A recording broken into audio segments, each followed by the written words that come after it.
유마의 소설경 상권, 일명 불가사의 해탈, 요진 3장 구마라집 한역. 1. 불국품.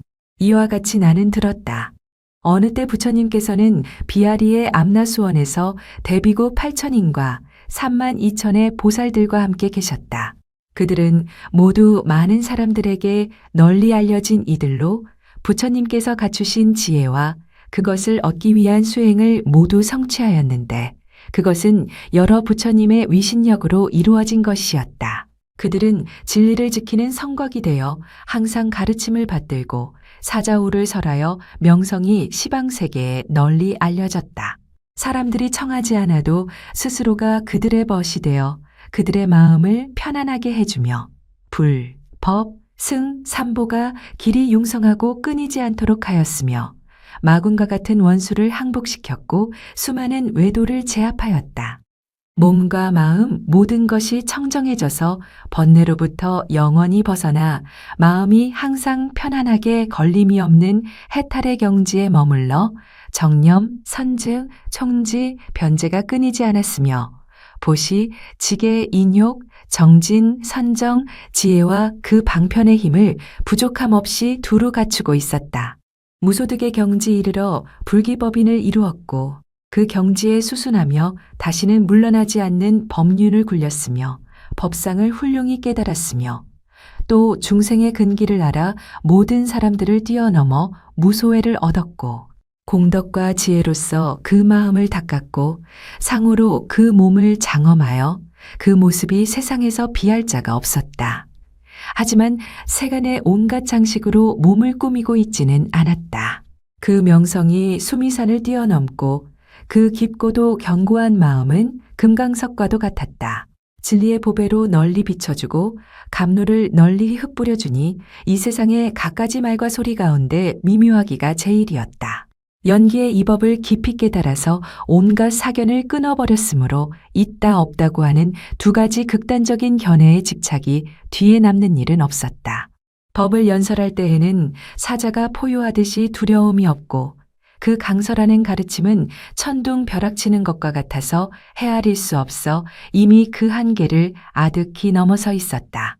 선장이 이끌어 온갖 진리의 보배를 모으는 것과 같고 제법의 깊고 오묘한 뜻에 통달하고 중생이 과보를 받아 왕래하는 세계와 그 중생들 마음의 움직임을 잘 알아 비교할 수 없는 부처님의 자유자재한 지혜와 심력과 무소회, 18불공법에 가깝기까지 하였다. 모든 악한 세계의 무는 빗장을 걸어 잠그면서도 그들은 5가지 세계에 태어나 중생의 몸을 나타내고 대의왕 이되어 온갖 병을 훌륭히 치료하며 병에 따라 마땅한 약을 주어 먹게 하였다. 헤아릴 수 없는 공덕을 모두 성취하여 헤아릴 수 없이 많은 부처님의 나라를 깨끗이 장엄하고 그를 보고 듣는 이 가운데는 은혜를 입지 않은 자가 아무도 없었으며 그 모든 행해야 할 일을 조금이라도 소홀히 하지 않았으니 이 같은 공덕을 모두가 한결같이 갖추고 있었다. 그들의 이름은 등관보살, 부등관보살, 정자제왕보살, 정자제왕보살, 법상보살, 광상보살, 광엄보살, 대엄보살, 보적보살, 변적보살, 보수보살, 상거수보살, 상하수보살, 상참보살, 희근보살, 희왕보살, 변음보살, 허공장보살, 집보거보살, 보용보살, 보견보살, 제망보살, 명망보살, 무연관보살, 해적보살, 보승보살, 천왕보살, 괴마보살, 전덕보살, 자제왕보살, 공덕상엄보살, 사자후보살, 뇌음보살, 산상보살, 백향상보살, 상정진보살, 불유식보살, 묘생보살, 환세음보살, 득대세보살, 법망보살, 보장보살, 무승보살, 엄토보살, 금계보살, 미륵보살, 문수사리 법왕자 보살 등 3만 2천이었다. 또 대범천 이하 1만의 범천들이 다른 사대주로부터 찾아와 부처님께 절하고 가르침을 듣고자 하였다. 또 1만 2천의 제석천들도 다른 사대주로부터 찾아와 이 모임에 자리를 잡고 있었으며 그 밖에도 뛰어난 위력을 갖춘 여러 천신, 용신, 야차, 건달바, 아수라, 가루라, 긴나라, 마우라가들도 이미 모임에 와서 앉아 있었다.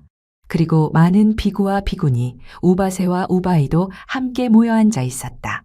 그때 부처님께서는 헤아릴 수 없는 수많은 사람들에게 둘러싸여 공경을 받으며 그들을 위하여 법을 설하고 계셨는데 그 모습은 마치 수미산이 대해 그 모습을 드러내고 있는 것과 같았으며 온갖 보물로 장식된 사자좌에 앉아 여러 곳으로부터 찾아온 대중들을 그 위광으로 남김없이 덮고 있었다. 그때 비아리성의 장자의 아들 보적이라는 젊은이가 있었다. 그는 500명의 장자의 아들과 함께 저마다 칠보로 꾸민 일산을 받쳐들고 부처님께서 계신 곳을 찾아와서 부처님의 발 아래 엎드려 예배하고 들고 온 일산을 모두 부처님께 공양하였다. 부처님께서는 그의 위신력으로 일산들을 합쳐 하나로 만들었고 그것으로 삼천대천 세계를 모두 덮었다. 그리하여 이 세계의 드넓은 모습이 그 안에 모두 나타났다. 뿐만 아니라 삼천대천 세계의 모든 수미산과 설산, 목진닌타산, 마하목진닌타산, 향산, 보산, 금산 대처리산과 대해와 강물과 냇물과 샘물, 그리고 해와 달과 성신, 선궁, 용궁, 그 밖에 다른 온갖 신들의 궁전이 모두 그 칠보의 일산 안에 나타났다. 또 시방의 모든 부처님들과 그 부처님들이 법을 설하는 것도 칠보의 일산 안에 역시 나타났다. 그때 모든 대중이 부처님의 위신력을 보고는 아직 한 번도 겪어보지 못한 일이라 찬탄하였으며 합장하고 부처님께 예배하였다. 그들은 부처님의 얼굴을 우러러보며 눈을 떼지 못하였다. 이때 장자의 아들 보적이 부처님 앞으로 나아가 개송을 읊었다. 맑은 눈 길고 넓기가 푸른 연꽃 같고 마음은 맑아 온갖 선정 다 닦으셨고 오래도록 쌓은 정업은 헤아리기 한량이 없어 중생을 열반으로 이끄시니 머리숙입니다. 부처님께서 신비한 교화의 힘을 나타내시니 시방에 한량없이 많은 나라들을 널리 드러내시고 모든 부처님의 가르침 펴시니 거기서 남김없이 모두 다 보고 듣사옵니다. 위대한 법왕의 법력 세상을 뛰어넘어 항상 가르침을 모두에게 베푸시오며 온갖 법상을 바르게 판단하시니 진리다운 모습 잃지 않으십니다. 이미 제법에 자유자재하시니 그 때문에 이 법왕께 머리 숙여 절하네. 제법은 있는 것도 아니고 없는 것도 아니지만 인연으로 인하여 제법이 생기며 나라는 실체도 없고 지은 것도 없고 받는 것도 없지만 선악의 업은 없어지지 않는다 설하시네. 처음 보리수 아래서 마왕을 항복하시고 불사의 법과 열반을 얻어 깨달음 이루시었으니 이미 마음엔 분별이 없고 수와 행도 없고 게다가 모든 외도를 굴복시키셨네. 온 세계를 향해 3번 설하신 가르침은 본래부터 항상 청정하고 천인과 사람이 진리를 구하매 이를 증거로 삼으니 삼보이로써 세간에 나타내시네. 이 묘법으로써 묻중생 제도하시니 한 번 받으면 물러남 없이 항상 열반에 들어 늙음과 질병과 죽음을 다스리는 대의왕이시여 마땅히 법회의 공덕 무변함에 예배합니다. 헐뜯거나 칭찬함에 움직이지 않음은 수미산 같고 선과 악에도 한결같이 자비로우며 심행이 평등함은 허공과 같아 누가 세존의 가르침을 듣고 경배하지 않으리. 지금 세존께 이 조그만 일산을 바치오니 그 안에 세계와 온갖 천신과 용신이 사는 궁전과 건달바 그리고 야차까지 나타내시네. 세간의 온갖 것 모두 나타내 보이심은 이령력의 자비로 이 신통 나타내시어 중생들이 보고는 희유한 일이라 부처님 찬탄하니 이제 나는 3계의 으뜸이신 분에게 경배합니다. 대성인 법왕이신 부처님은 중생들의 귀처 맑은 마음으로 부처님 뵙고 기뻐하지 않을 수 없네. 모두가 세존의 앞에 있음을 보는 것. 이는 곧 짝할 리 없는 신통력일세. 부처님은 한 음성으로 법을 설하시지만 중생은 제 허물 따라 깨달음 얻네 모두들 세존의 그 말씀 한 가지라 여기니 이는 곧 짝할 리 없는 신통력일세. 부처님은 한 음성으로 법을 설하시지만 중생은 저마다의 깨달음을 따라 모두 받아들이고 행하며 그 이익 얻으니 이는 곧 짝할 리 없는 신통력일세. 부처님은 한 음성으로 법을 설하시지만 어떤 이는 두려워하고 어떤 이는 기뻐하며 어떤 이는 의욕을 끄느니 이는 곧 짝할 리 없는 신통력일세. 심력을 대정진하시고 이미 무소회를 얻으신 분께 경배합니다. 불공법에 머무시는 분, 일체의 대도사에게 경배합니다. 온갖 번뇌의 구속을 끊으신 분, 이미 깨달음의 언덕에 이르신 분께 경배합니다. 온갖 세간의 중생을 제도하시는 분, 생사의 길을 떠나신 부처님께 경배합니다. 중생의 오가는 모습을 모두 다 아시고 훌륭히 제법으로부터 해탈하셨으며 세간에 물들지 않기를 마치 연꽃같이 하시고 항상 공적을 행하시네. 온갖 사물의 법상에 통달하며 걸림이 없어 허공과 같아 의지할 바 없으시니 경배합니다. 그때 장자의 아들 보적은 이 개송을 모두 읊고 부처님께 아뢰었다. 세존이시여, 우리들 500명 장자의 아들은 모두가 이미 안억따라 삼먹삼보리를 구하는 마음을 일으켜 불국토의 청정을 듣고자 바라고 있습니다. 오직 원하옵건대 세존이시여, 여러 보살이 정토를 이루기 위한 수행에 대해 설하여 주십시오. 부처님께서 말씀하셨다. 훌륭하구나, 보적이여. 여러러 보살을 위하여 열애에게 정토를 이루기 위한 수행에 대해 물었으니 자세히 듣고 잘 생각하라. 내 그대를 위해 설하리라. 이에 보적을 비롯한 500명 장자의 아들은 부처님의 가르침을 따라 귀를 기울였다. 부처님께서는 말씀하셨다. 보적이여, 중생의 국토가 곧 보살의 불국토이니라.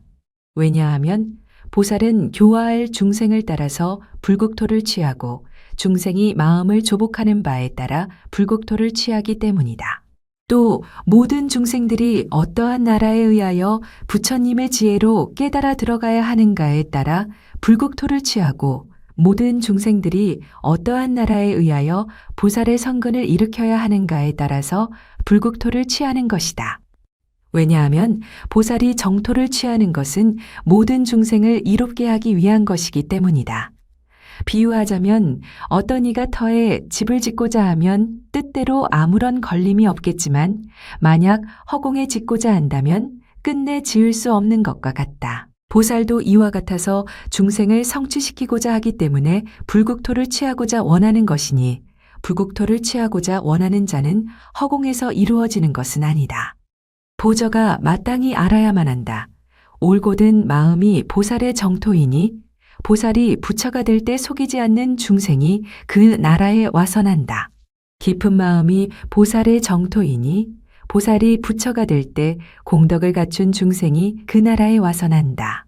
보리심이 보살의 정토이니 보살이 부처가 될 때 대승의 가르침을 실천하는 중생이 그 나라에 와서는 한다. 보살의 정토이니 보살이 부처가 될 때 모든 재물을 보시할 줄 아는 중생이 그 나라에 와선한다. 지게가 보살의 정토이니 보살이 부처가 될 때 일영선도를 행하여 서원을 가득 채운 중생이 그 나라에 와선한다. 인욕이 보살의 정토이니 보살이 부처가 될 때 그 삼이상으로 장엄한 중생이 그 나라에 와선한다. 정진이 보살의 정토이니 보살이 부처가 될 때 모든 공덕을 힘써 닦는 중생이 그 나라에 와선한다. 선정이 보살의 정토이니 보살이 부처가 될 때 마음을 가다듬어 흔들림 없는 중생이 그 나라에 와선한다. 지혜가 보살의 정토이니 보살이 부처가 될 때 정정취의 중생이 그 나라에 와선한다. 사무량심이 보살의 정토이니 보살이 부처가 될 때 자, 비, 희, 사를 성취한 중생이 그 나라에 와선한다. 사서법이 보살의 정토이니 보살이 부처가 될 때 해탈의 과보를 얻을 수 있는 중생이 그 나라에 와선한다. 방편이 보살의 정토이니 보살이 부처가 될 때 일체법의 훌륭한 방편으로 걸림이 없는 중생이 그 나라에 와선한다. 삼칠도품이 보살의 정토이니 보살이 부처가 될 때 조용한 마음의 사색과 올바른 노력과 신통력과 뛰어난 능력, 그 작용과 그리고 깨달음을 돕는 것과 바른 길을 아는 중생이 그 나라에 와선한다. 회양심이 정토이니 보살이 부처가 될 때 모든 공덕을 다 갖춘 중생이 그 나라에 난다. 판란을 없애도록 가르치는 것이 보살의 정토이니 보살이 부처가 될 때 그 나라에는 사막도와 판란이 없느니라. 스스로 계행을 잘 지키고 남의 잘못을 꾸짖지 않는 것이 보살의 정토이니 보살이 부처가 될 때 그 나라에는 계율을 범했다는 소리를 들을 수 없다. 십선이 보살의 정토이니 보살이 부처가 될 때 목숨이 요절하지 않고 재물은 풍부하여 행실이 청정하며 하는 말이 성실하고 진실하고 항상 부드러운 말을 쓰며 권속들은 헤어지는 일이 없고 다툼을 잘 화해시키며 말했다 하면 반드시 이익을 주고 질투하지 않고 성내지 않는 정견을 갖춘 중생이 그 나라에 와서 나느니라. 이와 같이 보적이여 보살이 그 올곧은 마음을 따라 곧 바른 행을 일으킬 수 있고 그 행에 따라서 곧 깊은 마음을 얻느니라. 그리고 그 깊은 마음을 따라 뜻도 악을 버리고 선을 따르게 된다. 뜻이 악을 버리고 선을 따르게 되면 모든 가르침과 같이 행하게 되고 가르침과 같이 행하게 되면 회양할 수 있게 되며 그 회양에 따라 곧 방편을 얻게 되고 그 방편에 따르면 곧 중생을 성취하게 되며 중생을 성취함에 따라서 불국토가 깨끗해지고 불국토가 깨끗해짐에 따라서 설하는 법도 깨끗해지며 설하는 법이 깨끗해짐에 따라서 지혜도 깨끗해짐에 따라서 그 마음이 맑아지고 그 마음이 맑아짐에 따라서 모든 마음의 공덕이 깨끗해진다. 그러므로 보저가 만약 보살이 정토를 얻고자 한다면 마땅히 그 마음을 맑게 해야 한다. 그의 마음이 맑음에 따라서 불국토도 곧 맑아지기 때문이다. 이때 사리불은 부처님의 위신력을 입고서 이렇게 생각했다. 만약 보살의 마음이 깨끗하면 불국토도 깨끗해진다고 하는데 우리 세존께서 본래 보살이셨을 때 어떻게 마음이 깨끗하지 않았을까마는 지금의 이 불국토의 깨끗하지 않음이 이와 같단 말인가. 부처님께서는 그 생각을 알아차리시고 곧 말씀하셨다. 그대의 생각은 어떠한가? 해와 달이 왜 깨끗하지 않겠는가? 그런데도 장님은 왜 보지 못하는 것인가? 대답하였다. 아닙니다, 세존이시여. 이는 장님의 허물일지라도 해와 달의 허물은 아닙니다. 사리불이여 이와 같이 중생의 죄 때문에 열애의 불국토가 깨끗하게 장엄되어 있는 것을 보지 못할지언정 열애의 잘못이 아니니 사리불아 나의 국토가 깨끗하지만 그대가 보지 못하는 것이니라. 그때 나계범왕이 사리불에게 말하였다. 그러한 생각으로 이 부처님의 나라를 깨끗하지 못하다 말하지 마십시오. 왜냐하면 제가 보기에는 석가모니 부처님의 불국토가 깨끗하기가 마치 타화자재천궁과 같습니다. 사리불이 말했다. 제가 보기에 이 나라는 언덕과 험한 구덩이와 가시밭과 모래와 자갈 그리고 흙과 돌과 온갖 산과 더러움으로 가득 차 있습니다. 나계범왕은 말하였다. 그대의 마음에는 높고 낮은 차별이 있어 부처님의 지혜에 의지하지 않으므로 이 나라를 보고 깨끗하지 않다고 할 뿐입니다. 사리불이여 보살은 모든 중생을 한결같이 평등하게 여기고 깊은 마음도 청정합니다. 그러므로 부처님의 지혜에 의지하면 능히 부처님의 나라가 깨끗함을 볼 수 있는 것입니다. 이때 부처님께서 발가락으로 땅을 누르셨다. 곧바로 삼천대천 세계가 헤아릴 수 없이 많은 진귀한 보배로 장식된 것이고 마치 보장엄불에 헤아릴 수 없이 많은 공덕으로 장엄한 나라 같았다. 모든 대중들이 지금까지 아직 한 번도 본 일이 없다고 찬탄하였다. 그리고 자기들 모두가 이 세계에서 보려나 위에 앉아 있는 것을 보았다. 부처님께서 사리불에게 말씀하셨다.